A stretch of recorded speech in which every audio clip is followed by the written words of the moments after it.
What's going on, guys? Tony Maritato here. Let's take a look at this post on Facebook from Uncaged Clinician. This is Josh Payne and David Bailiff's new group. It's actually their old group, the MobilePT League, switched over and upgraded. So guys, keep up the good work. So Jessica was asking, she's got a patient who's going to be starting with her today. The patient is a Medicare beneficiary, but she, Jessica, the therapist, is not contracted with Medicare. So there's a series of back and forth. Now, what's interesting here is Jessica said it's a meniscus tear and she's trying to avoid surgery. Okay, so David brought up a couple great points in the post. I want to bring up a couple more points, and then we're going to talk about Medicare CMS Chapter 15, the Medicare Benefit Policy Manual, because this is where you're going to find some of your information. So the first question. Is this a medically necessary service, and therefore is it a covered service? I would first want to know, was the patient examined and referred by a physician, specifically referred to physical therapy? There are plenty of docs locally in my town that will do an examination. They will determine it's probably a meniscus tear. They're done. They will not refer to physical therapy. They have said, based on their professional opinion, and I agree, a meniscus tear does not require physical therapy. It's not a medical necessity. So from this perspective, we want to know, okay, did this client see a doctor, and did the doctor say physical therapy is medically necessary? If the doctor saw this and did not say that, but did diagnose the meniscus tear, I think we're moving the needle toward not covered, not medically necessary. Okay. Part number two, is it even a meniscus tear? Not having seen the patient, not having examined, and this is important, not having examined the patient, what are we dealing with? Well, we know the patient has knee pain. The patient has been told somewhere by somebody that it's a meniscus tear, but without being inside the knee, like arthroscopically inside the knee, we have no idea if it's a meniscus tear or not. So we have an individual with a painful knee. There's lots of individuals with painful knees. My knee was hurting the other day when I was going for my jog. I don't need physical therapy. Physical therapy is not medically necessary for me.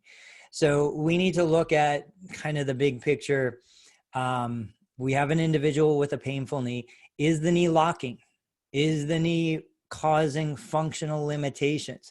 Can this person not get off the commode, can't do bed mobility, can't get dressed, can't bend the knee to put a pair of pants on?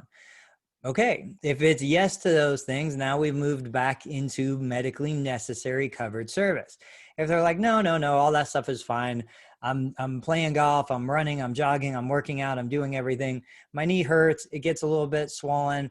I don't want surgery, so I want to work with somebody to help me avoid surgery. That moves away from medical necessity. That, keep in mind that an individual can hire a physical therapist to provide non-covered services. And there's printed, published examples within the Medicare guidelines about this. And so it's our responsibility based on these guidelines to make this determination. Now, at the end of this video, I'm going to give you the absolute black and white easiest way to deal with this situation. I don't know why everybody doesn't do this, but I want you to go through the thought process with me before I give you the answer. So we're constantly going back and forth to try and figure out, is this a covered service? If we've determined that, how do I say it? If we make the determination that it's not a covered service, it's not medically necessary, then boom, you're fine, you're off the hook, go to it and do whatever you want to do. But until we can clear that up, there's a couple of things you need to understand. So from a Medicare perspective, right now I'm in CMS Chapter 15.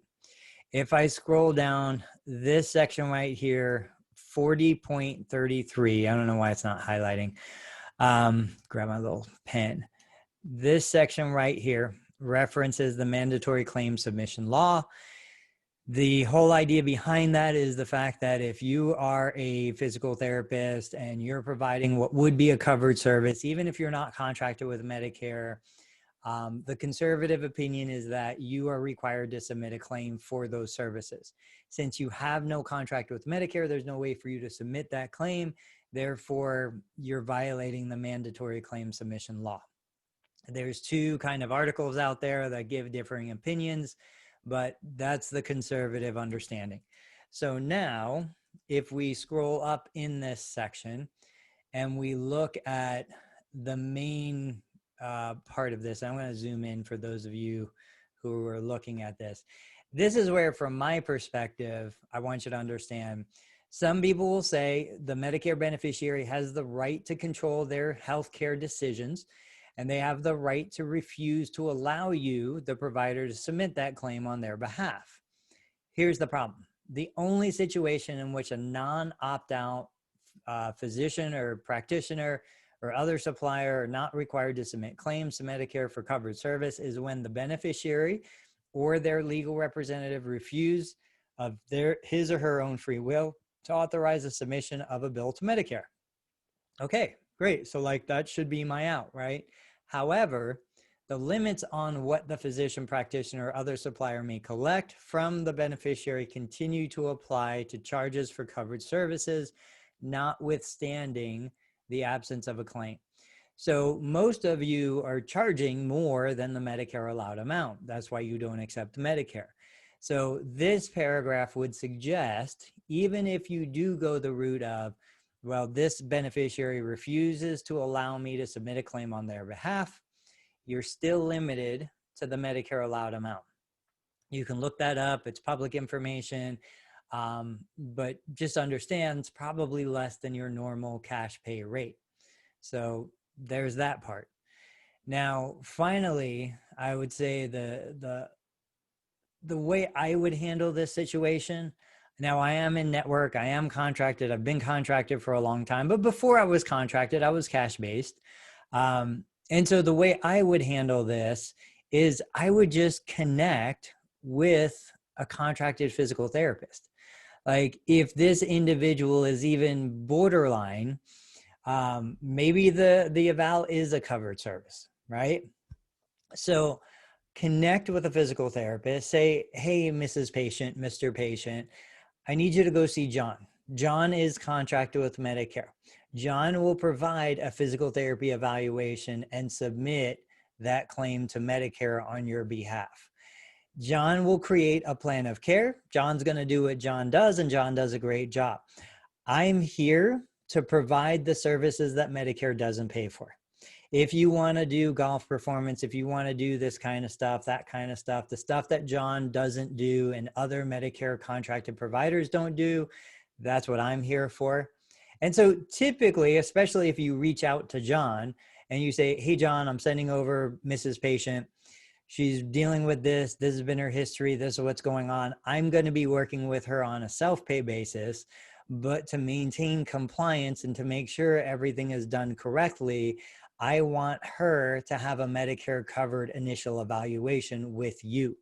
And so you can write up whatever plan of care you want. And if you believe these services truly are medically necessary, Mrs. Patient can come to your clinic and receive them. But I want you to know that I'm going to be here working on the non-covered stuff, the personal training, the fitness, the conditioning, the wellness that you guys aren't going to be doing in the clinic. And then you and John just work together, you know, because I guarantee if there is true medical necessity, John's going to say, hey, we need you in this clinic. These services need to be covered. But in the vast majority of cases, especially for something like this, we're not talking about highly complex, involved neurodiagnoses. We're not talking about, you know, crazy post-surgical, multiple complexities and comorbidities. We're talking in most cases about somebody who's highly athletic, highly independent, fully functioning, doing everything that they need to do. I would say, like, if I really wanted to push medical necessity, I would say, okay, the eval is covered. During the eval, you teach them 2 or 3 things to do on their own, and then medical necessity is done, especially for something that sounds like this, you know, and then the cash-based therapist is free to pick up where the contracted therapist left off, and everything now is self-pay covered service. So that is really the ultimate solution. Connect it with a contracted provider, let them do their eval, let them do their thing, teach the home exercise program. And that gives the patient the green light to work with you, because now the rest of the services are no longer medically necessary. And you have the contracted therapist's plan of care and evaluation to support the fact that you also determine this is not medically necessary. Guys, I hope that makes sense. Otherwise, post your questions. Let me know what you're thinking. I'll catch you on the next video.